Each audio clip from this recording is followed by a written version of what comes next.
Esta es una declaración que hizo María Zakharova, portavoz de la Cancillería rusa, en su canal de Telegram, al referirse a un video donde el presidente ucraniano aparece como un holograma.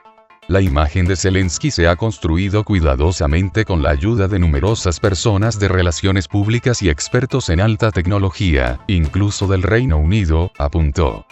Un equipo de filmación de varias empresas británicas, Tal Smith, Garden Studios, Evercoast y Art Media, especializadas en gráficos por ordenador y en la creación de modelos humanos en 3D en el metauniverso, viajó a Kiev en junio y grabó el discurso holográfico de Zelensky, para el público del Foro de Fundadores. El discurso en sí se mostró simultáneamente en Londres y otras ciudades europeas el 16 de junio de 2022. En su comunicado de prensa, los tecnólogos escribieron con orgullo que crearon un avatar de Zelensky, para teléfonos inteligentes y la visualización de su discurso en realidad virtual. El tonto de Zelensky ni siquiera se dio cuenta de que la OTAN ha hecho una momia digital de él, que van a mostrar como si fuera un presidente vivo de Ucrania cuando decidan deshacerse de él. Al presidente ucraniano le pusieron una camiseta con la imagen de un soldado de asalto del Imperio de la saga de la Guerra de las Galaxias, con una inscripción del color de la bandera ucraniana. Vete al lado oscuro. Dominazonada. El dominio del payaso ha fracasado. Queda la opción de la momia digital. Se informa que las empresas británicas tienen previsto realizar un documental sobre el conflicto ucraniano que se basará en el acceso exclusivo al presidente Zelensky. La tecnología demostrada en el video permitirá posteriormente a los mismos británicos grabar cualquier video en nombre de Zelensky y utilizar este avatar incluso sin el consentimiento del donante. Bastante exclusivo, señaló la portavoz. Desde el inicio del conflicto con Rusia, los presidentes de Ucrania y Estados Unidos, Volodymyr Zelensky y Joe Biden, respectivamente, se han mantenido en conversación constante, sin embargo el intercambio no siempre ha sido pulido. Un exfuncionario de la Casa Blanca reveló a The Washington Post que Biden advirtió a su par ucraniano, que le sería difícil solicitar más y más dinero al Congreso para apoyar al país europeo, si Zelensky se mostraba malagradecido y reiteraba el discurso de que la ayuda económica no es suficiente. De acuerdo con el Departamento de Defensa estadounidense, desde el inicio del conflicto, en febrero de 2022, Estados Unidos ha aportado $16.200 millones en apoyo a Ucrania. Sin embargo, al inicio Zelensky dijo públicamente en repetidas ocasiones que era necesario que Estados Unidos y los países occidentales hicieran más para apoyar a Kiev, como enviar más armas e imponer sanciones más severas contra Rusia. El diario estadounidense aseveró que Biden ha empleado horas de conversaciones en los últimos meses para sumar a líderes extranjeros a la condena occidental contra Rusia, entre ellos el primer ministro de la India, Narendra Modi, y el presidente de Sudáfrica, Cyril Ramaphosa. Además de tratar de sumar a más países a su posición contra el presidente de Rusia, Vladimir Putin, una de las tareas centrales de la gestión de Biden ha sido mantener unida la coalición occidental opositora a Moscú, en un momento en que factores como el invierno comprometen la entrega europea a la estrategia, mientras que a nivel interno el Partido Republicano, opositor al mandatario, cuestiona que esté siendo efectivo el envío multimillonario de ayuda a Ucrania. Recientemente 12 de octubre, la Organización de las Naciones Unidas, ONU, votaron un pronunciamiento en contra del proceso unionista de las regiones de Donetsk, Lugansk, Jersón y Zaporozhia a Rusia, en un escenario en el que Biden y funcionarios estadounidenses han estado trabajando para ganarse el apoyo de países no alineados con su visión en Latinoamérica, Asia y África. Washington desea que estas naciones abandonen su posición neutral, y se sumen a la condena frontal al Kremlin, luego además de que Rusia ejerciera un ataque conjunto a Kiev y otras ciudades ucranianas como represalia por una detonación en el puente de Crimea. La proyección estadounidense es que 100 de los 193 miembros de la ONU respalden el pronunciamiento. No obstante, los esfuerzos diplomáticos de Biden, para mantener unificado el rechazo a Rusia, a nivel interno se muestran reservas para seguir enviando miles de millones de dólares de apoyo a Ucrania, además de que las elecciones legislativas del 8 de noviembre podrían fortalecer la posición en el Congreso del Partido Republicano y traer consigo fisuras a la postura actual de la Casa Blanca, estimó el Washington Post.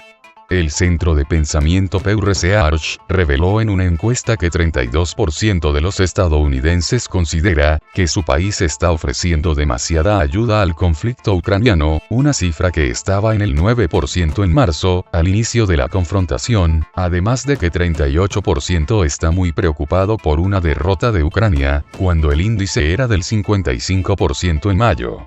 Convencer a países en África y el sudeste asiático de sumarse a la posición de Washington no ha sido fácil, toda vez que han sido desproporcionalmente afectados por el disparo de los precios de combustible y la reducción del flujo alimenticio, ambos, consecuencia de las sanciones económicas occidentales contra el mercado ruso, en los dos rubros.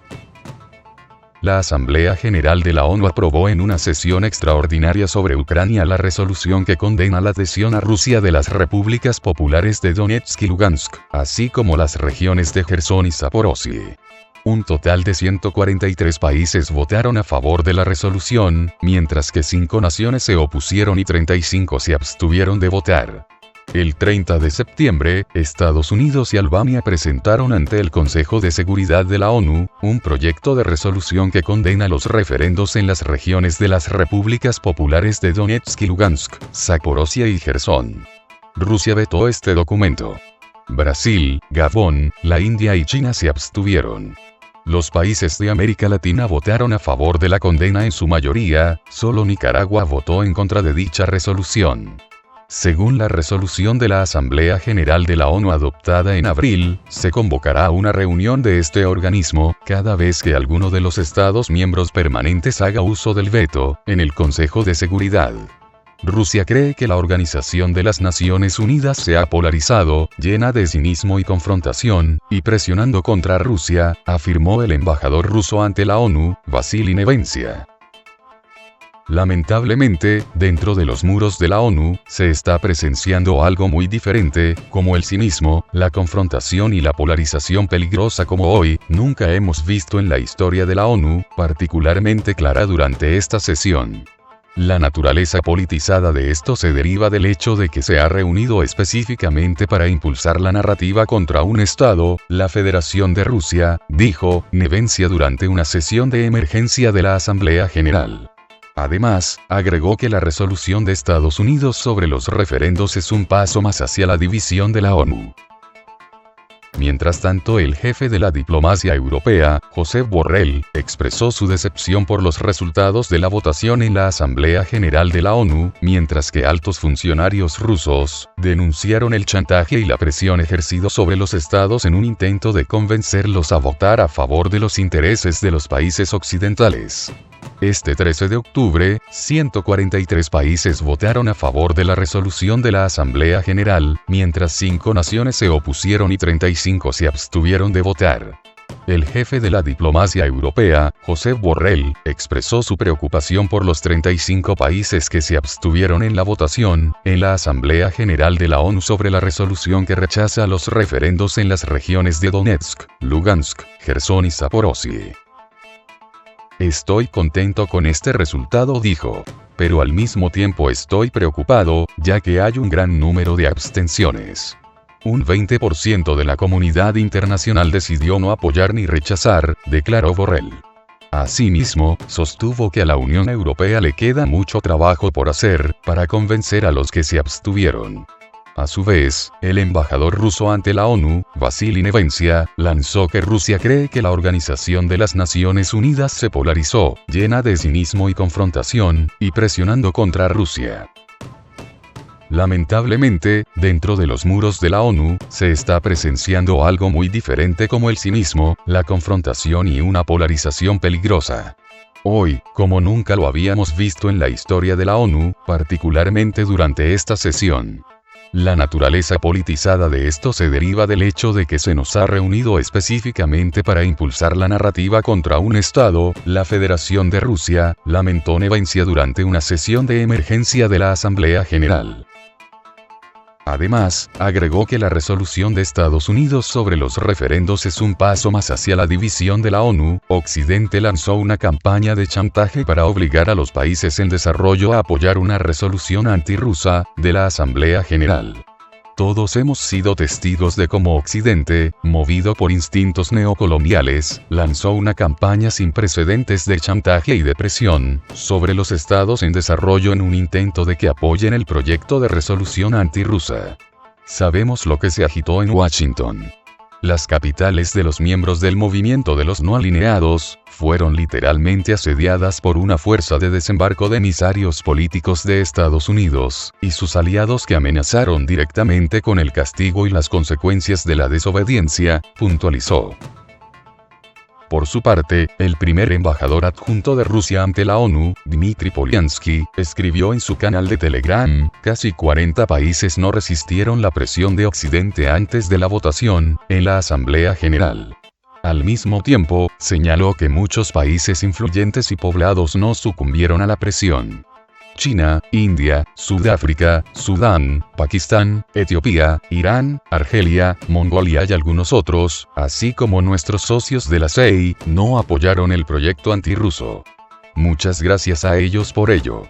Debemos dar las gracias especialmente a Bielorrusia, Siria, Nicaragua y la RPDC, que no tuvieron miedo de votar en contra, destacó el diplomático. También enfatizó que fue testigo del triunfo de la democracia a punta de pistola. Enrique Refollo, analista y politólogo español, indicó a Sputnik la poca importancia de las resoluciones de la ONU. Como muchos son simbólicas y marcan el posicionamiento de cada país respecto al resto de países. Es un termómetro para medir lo que tiene más peso en cada país, si es la política interior o bien el posicionamiento exterior, indicó Refollo. Por ejemplo, la Asamblea General de la ONU ha votado 29 veces a favor de poner fin al bloqueo de Estados Unidos sobre Cuba. Durante los últimos 10 años solo 2 países, Estados Unidos e Israel, votaron en contra del fin del bloqueo económico. Sin embargo, la resolución de la ONU, que tiene el carácter de una recomendación, no llegó a ningún resultado hasta ahora.